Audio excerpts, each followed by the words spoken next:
everyone. I'm Purba Chakraborty, Assistant Professor, Department of English, Mahavidyalaya, Sonapur, Alipurduar.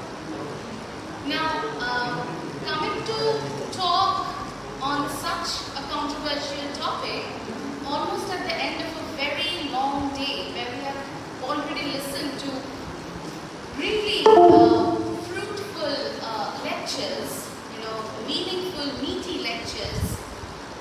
My job today, right now, is both easy and difficult.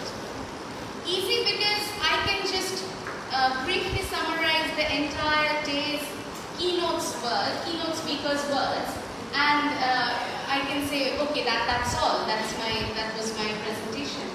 And so that is to choose the easier way. But it is difficult because right now, if I need to say something more, I should add something more, right? So, just to extend the conversation that we are having from today, from this morning today, I would like to add to it. The title of my paper is A Query into the Present State of Education in India, Implementing NEP 2020 in the Margins. Now, before beginning with my argument, I want to clarify my position as a speaker today. I don't speak in the position of a policymaker. No, I'm not a policymaker. I don't speak as an educationist, so to say. But yes, I speak as a teacher and as one of the important stakeholders of this educational system. And my presentation or my understanding of NEP is basically modeled on my experiences as a teacher, as a college professor in a college which is located in a very remote place, Sonapur.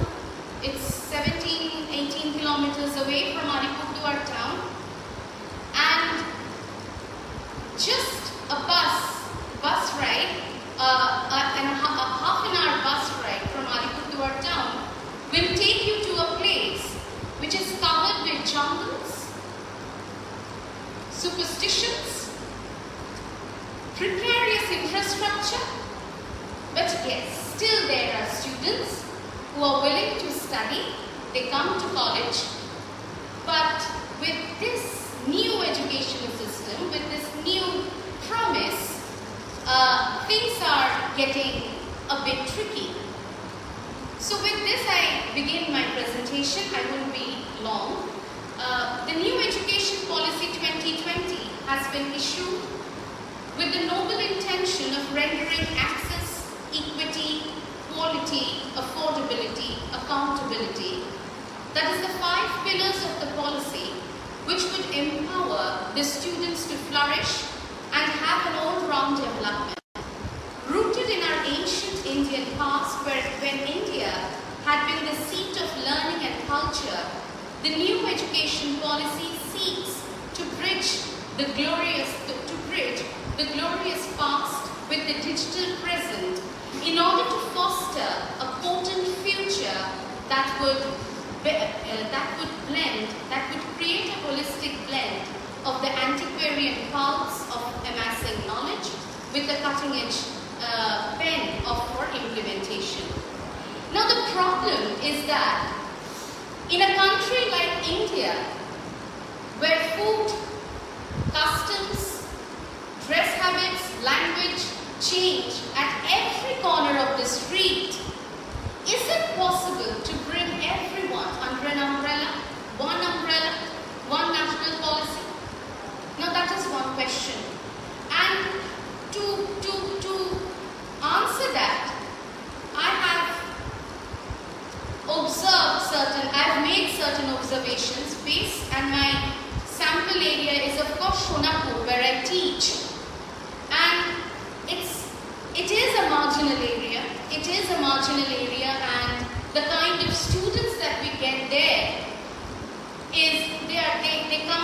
a very, low income family background, and they are mostly first generation learners, right? Now, to discuss of an education policy, to make an education policy, two very important, the most very fundamental things which we need to remember is first, the students for whom I am making this policy, for whose betterment we are trying to work, and the societal matrix. I cannot create a policy divorced from my social reality. If I'm talking about Sonapur, let us first understand the ethnographical composition, the community, the ethnographical, the people right there, right? Who are the people? The ethnographical composition of the place. They are basically tribal people from communities like Rajbongshi, Mech, Rava, Topo, Malpahari, Lama, right? And they come from low-income family, and when I say low-income family, probably I mean no-income family. And first-generation learners, absolutely. So, when these students are coming to a college, we are giving them that, okay, you have to study this. You can leave your college even in the first year or so, or second year or so. This is a very, this could be a very good, policy.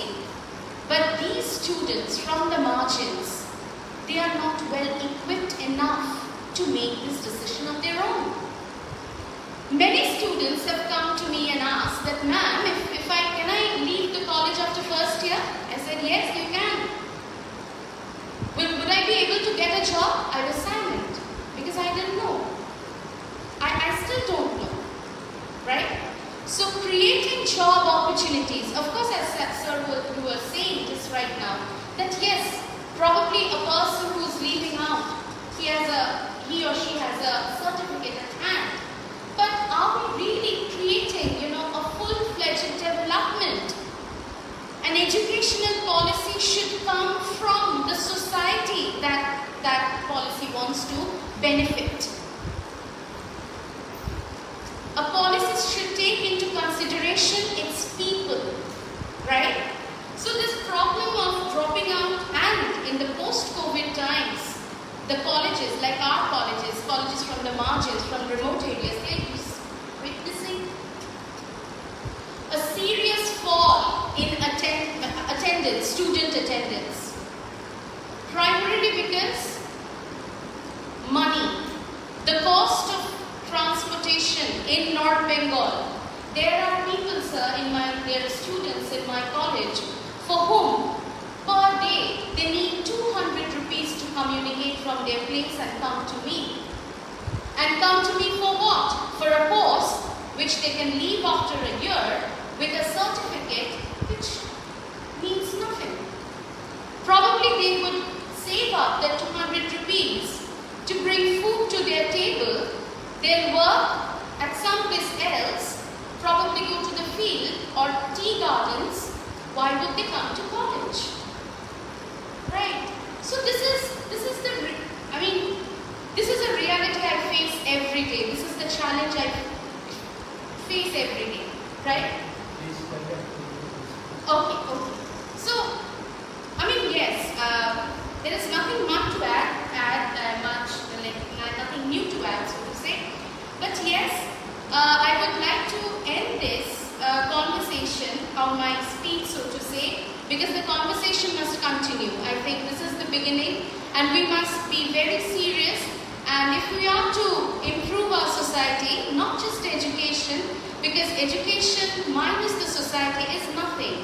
It would be just an ornament to show off, and nothing, and it would not bring any changes, let alone holistic change. That cannot come if a change is not done from within.